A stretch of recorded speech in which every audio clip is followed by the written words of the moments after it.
Brangus Lietuvos žmonės. Netrukus visi kartu peržengsime naujųjų metų slenkstį. Už nugarų paliekame 12 mėnesių darbus.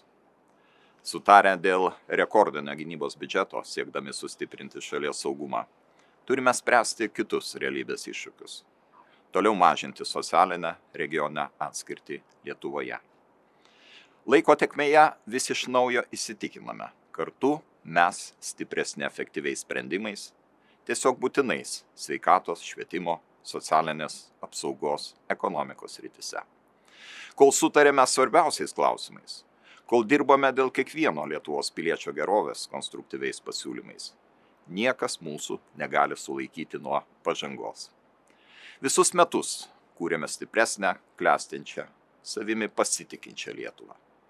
Tad užuot bandę varžytis, kas labiau myli Lietuvą, dalinkimės vertingomis idėjomis ir išgirskime vieni kitus.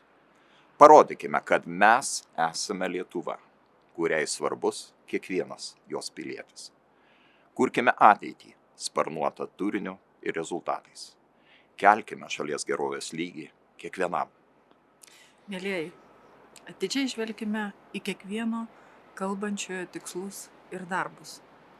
Tegul mūsų širdis kalba vienu ritmu, vardan tėvynės klestėjimo ir sėkmės, su naujomis viltimis, su santalka ir nauja kūrybinė jėga.